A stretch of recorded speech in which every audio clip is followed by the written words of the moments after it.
Halo siswa kelas 11, selamat datang di pembelajaran fisika. Semoga kalian dalam keadaan sehat dan siap untuk mengikuti pembelajaran fisika di hari ini. Hari ini kita akan mempelajari suatu topik yang diberikan judul dinamika rotasi dan keseimbangan benda tegar. Sebelum kita lanjut, mari simak beberapa video berikut ini.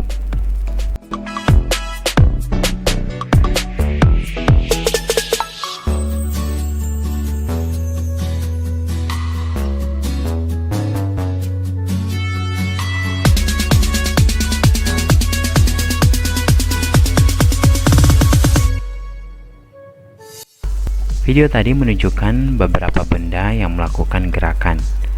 Ada yang melakukan gerakan lurus, ada yang melakukan gerakan memutar. Nah, gerakan memutar inilah yang akan kita pelajari lebih lanjut. Mari kita pelajari terlebih dahulu apa yang dimaksud dengan benda tegar. Benda tegar adalah benda yang tidak mengalami perubahan bentuk dan volume selama bergerak. Artinya, ketika benda itu bergerak, benda tidak akan mengalami perubahan bentuk dan volume.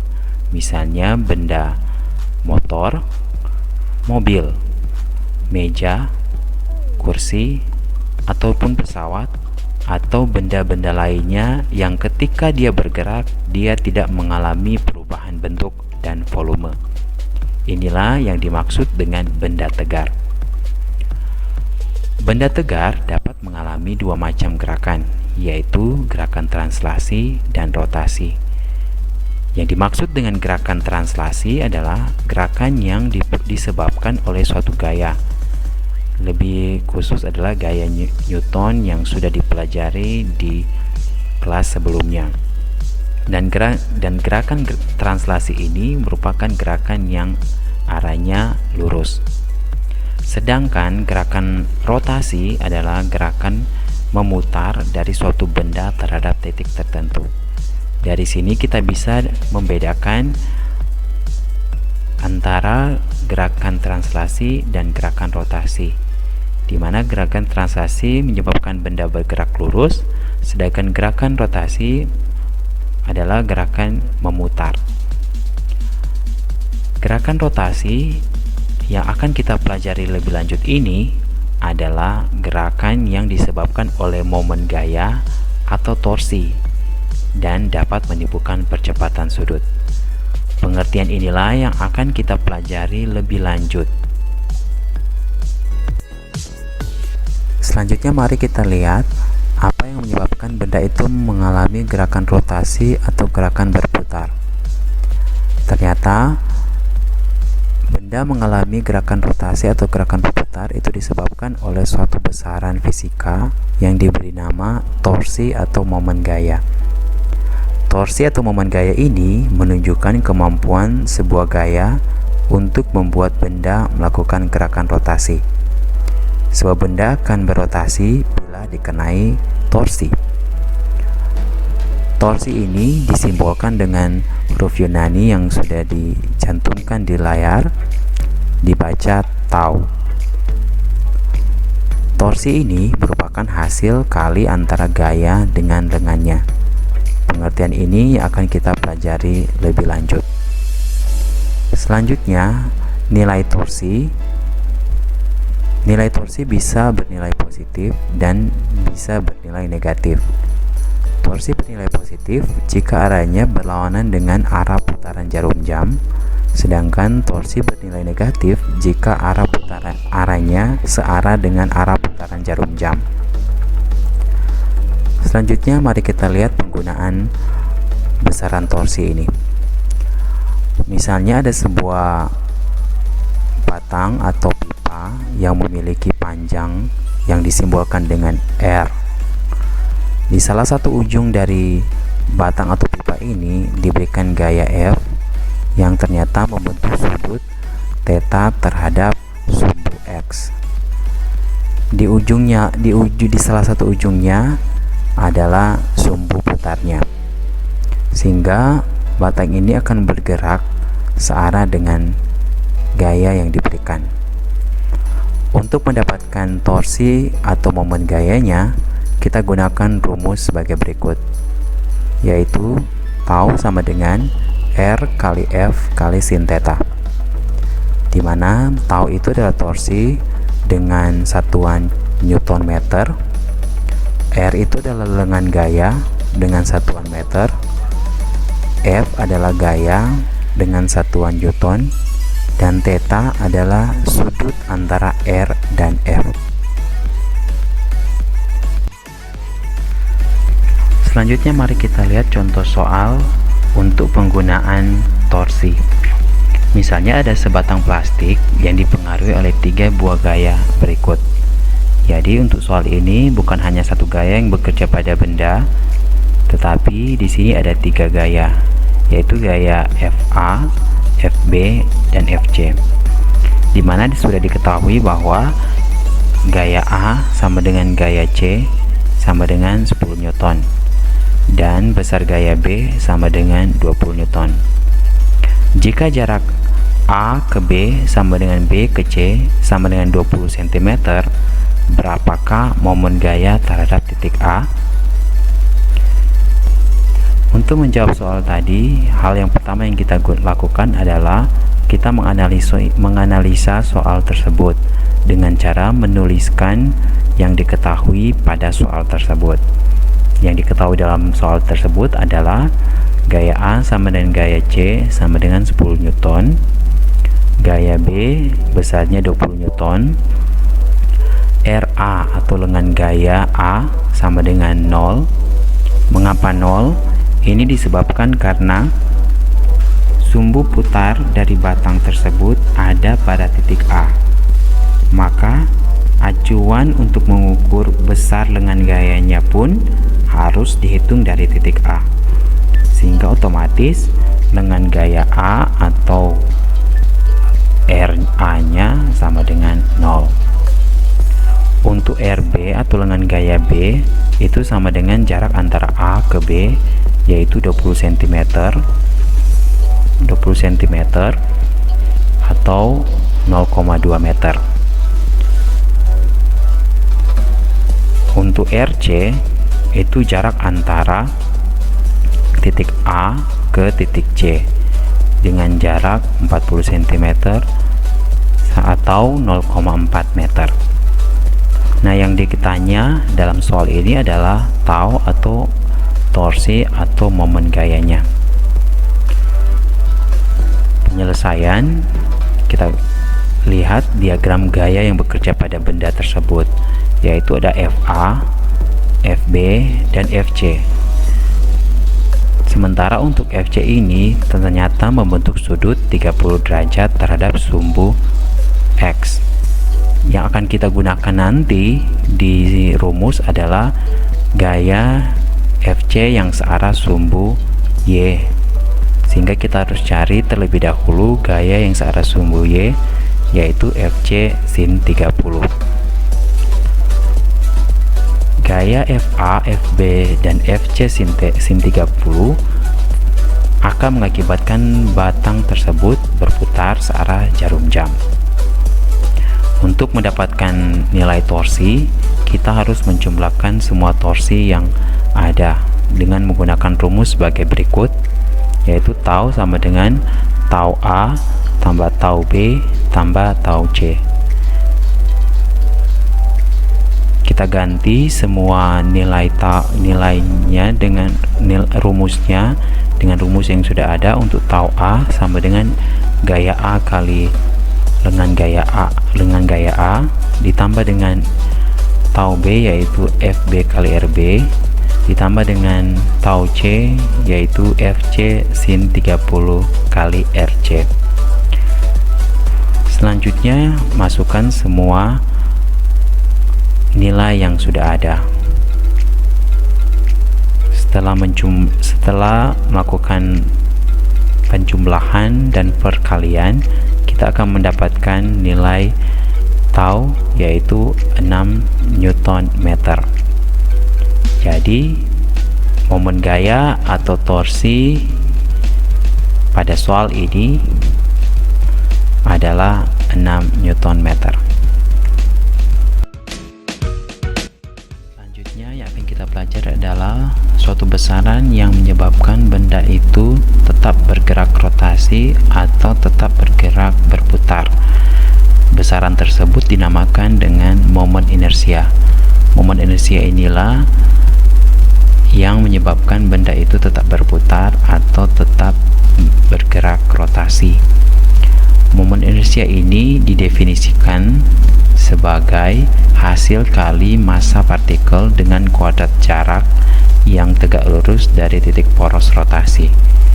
Secara matematis dituliskan sebagai berikut: I sama dengan K kali M kali R kuadrat, di mana I itu adalah momen inersia dengan satuan kilogram meter kuadrat, K itu adalah koefisien momen inersia, M adalah massa partikel dengan satuan kilogram, R adalah jarak partikel ke poros dengan satuan meter.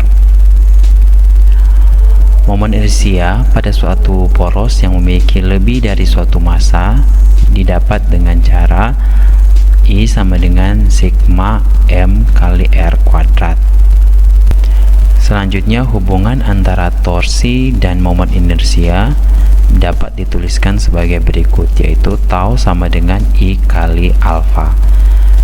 I adalah momen inersia dengan satuan kilogram meter kuadrat, tau adalah torsi dengan satuan newton meter, dan alfa adalah percepatan sudut dengan satuan rad per second pangkat 2.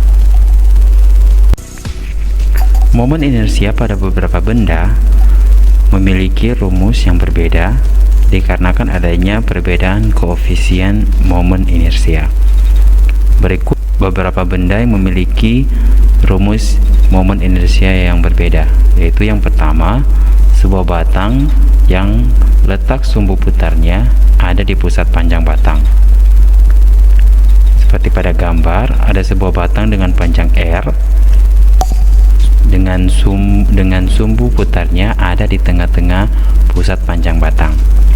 Nah, untuk rumusnya, rumus momen inersianya adalah 1/12 M kali R kuadrat. Yang kedua adalah batang yang letak sumbu putarnya ada di salah satu ujung panjang batang tersebut.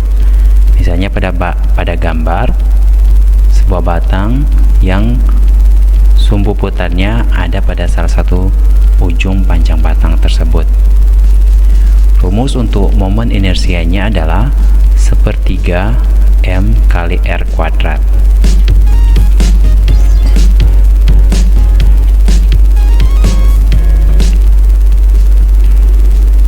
Selanjutnya yang ketiga adalah lempengan persegi dengan letak sumbu putarnya ada di pusat lempengan tersebut.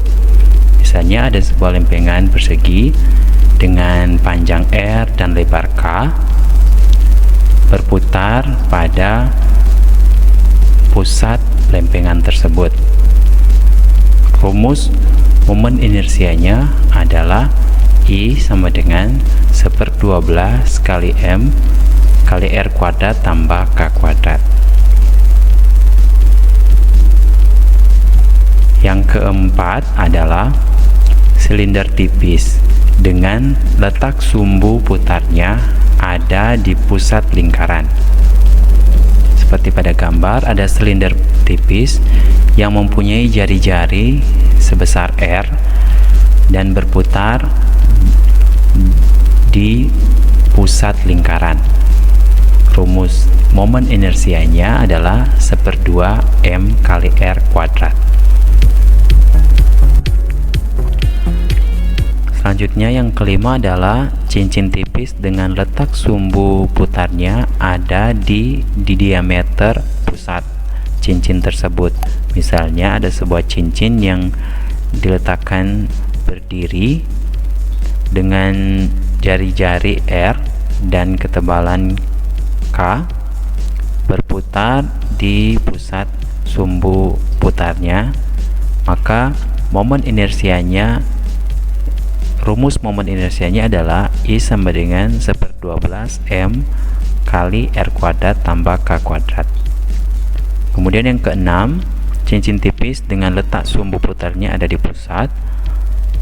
Misalnya ada sebuah cincin yang diletakkan memanjang dengan jari-jari R dan berputar pada sumbu putarnya yang ada di pusat.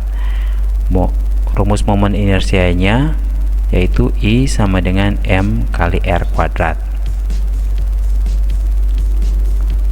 Yang ketujuh adalah bola pejal dengan letak sumbu putarnya ada di pusat.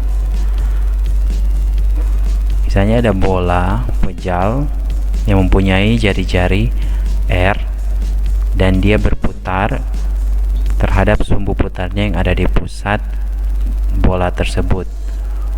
Maka rumus untuk momen inersianya adalah 2/5 M kali R kuadrat. Kemudian yang kedelapan, bola berongga dengan letak sumbu putarnya ada di pusat bola tersebut.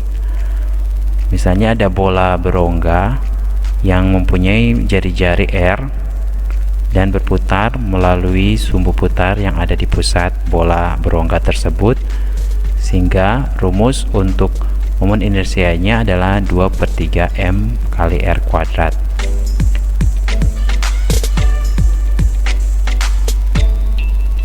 Selanjutnya mari kita membahas contoh soal untuk momen inersia ini. Sebatang tongkat homogen memiliki panjang 300 cm dan massa 3,5 kg. Tongkat ini diputar dengan sumbu putar berjarak 20 cm dari salah satu ujungnya. Beberapa momen inersia putaran tongkat itu. Untuk menjawab pertanyaan ini, kita harus menganalisa soal tersebut dengan cara menuliskan apa yang diketahui pada soal tersebut. Yang diketahui yang pertama adalah nilai R atau panjang tongkat tersebut, yaitu 300 cm atau 3 meter. Kemudian massa dari batang ini adalah 3,5 kg. Kemudian dikatakan bahwa letak titik putarnya atau letak sumbu putarnya ada di 20 cm terhadap salah satu ujung. Misalnya yang kita ukur adalah salah satu ujungnya adalah ujung P, sehingga letak titik putarnya atau sumbu putarnya adalah O ke P yang nilainya adalah 20 cm. Kemudian kita dapati bahwa ada panjang dari batang ini akan terbagi menjadi dua, yaitu R1 dan R2. Kita perlu mencari nilai dari R1 dan R2 ini. R1 itu kita cari dengan cara 20 cm dibagi dengan 300 cm. Jadi 20 cm itu yang letak titik putarnya O ke P dibagi dengan 300 cm itu adalah panjang seluruh dari batang. Kemudian kita kalikan lagi dengan R nya, sehingga kita dapatkan 1/15 R. Itu nilai dari R1. Jadi yang R1 ini adalah 1/15 dari nilai R ini. Kalau kita ganti nilai R ini dengan nilai 300 cm yang ini, akan didapati nilai R1 adalah 20 cm atau 0,2 meter. Selanjutnya kita cari nilai dari R2. Nilai R2 itu adalah R seluruhnya atau panjang batang ini yang disimbolkan dengan R dikurangi dengan R1, sehingga kita tuliskan R dikurangi dengan 1/15 R. 1/15 itu yang diambil di sini. Jadi R kurang 1/15 R. Didapati nilai untuk R2 adalah 14/15 R. Jadi 14/15 R.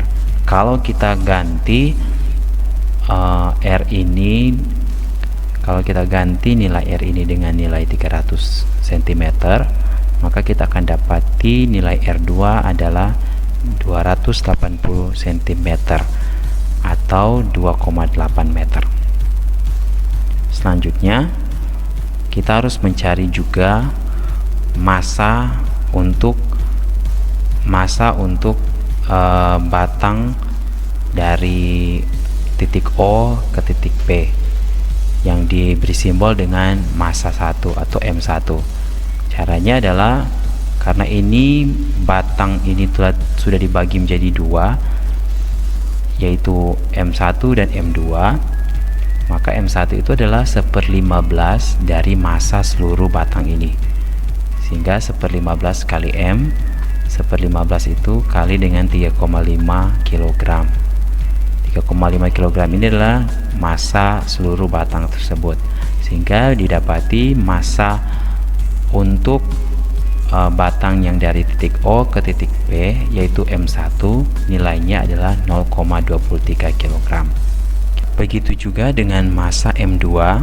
Untuk massa M2 nilainya adalah 14/15 dari M atau dari massa total batang tersebut, sehingga kalau kita masukkan nilai dari massa dari batang tersebut yaitu 3,5 kg, kita akan mendapati nilai dari massa 2 yaitu massa dari titik O ke titik Q adalah 3,26 kg.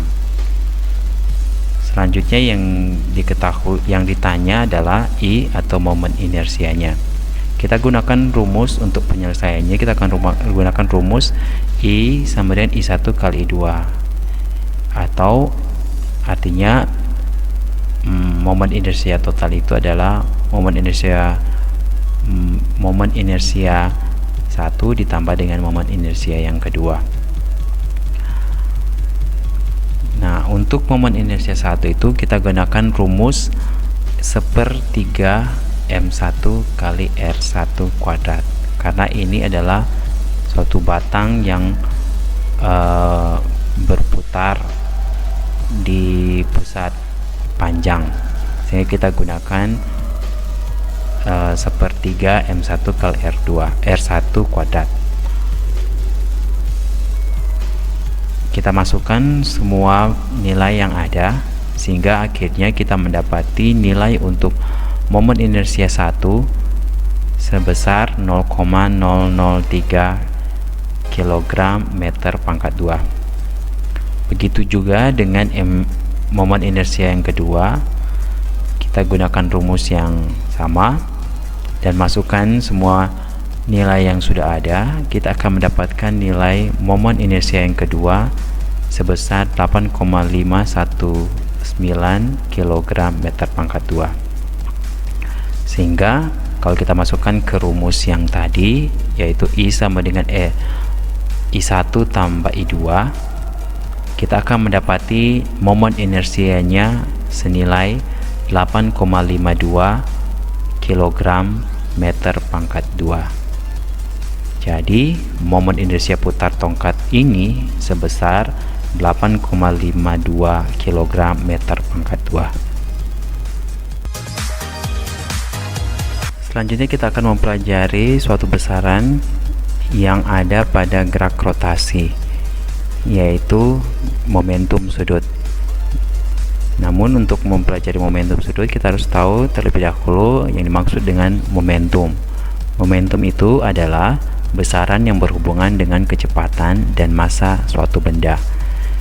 Artinya, semua benda yang mempunyai massa dan bergerak dengan suatu kecepatan pasti memiliki momentum. Nah, di kelas 10 sebenarnya dipelajari tentang momentum linear. Momentum linear ini adalah momentum pada gerak benda secara lurus atau gerakan benda yang lurus, di mana momentum linear ini merupakan hasil kali antara massa dan kecepatan benda. Disimbolkan dengan P, dan rumusnya adalah P sama dengan M kali V. Untuk momentum sudut itu adalah hasil kali antara momen inersia dengan kecepatan benda saat berputar. Jadi berbeda dengan momentum linear, momentum sudut ini bekerja pada benda yang bergerak secara rotasi atau berputar. Rumus dari momentum sudut ini adalah L sama dengan I kali omega, di mana L adalah momentum sudut dengan satuan kilogram meter kuadrat per second, I adalah momen inersia dengan satuan kilogram m kuadrat, dan omega adalah kecepatan sudut. Demikianlah bagian pertama pembahasan dinamika rotasi dan keseimbangan benda tegar. Semoga materi ini bermanfaat buat kalian, dan saya berharap kalian dalam keadaan sehat, tetap semangat. Tuhan Yesus memberkati, dan sampai jumpa pada pembahasan di bagian yang kedua. Shalom, damai di hati.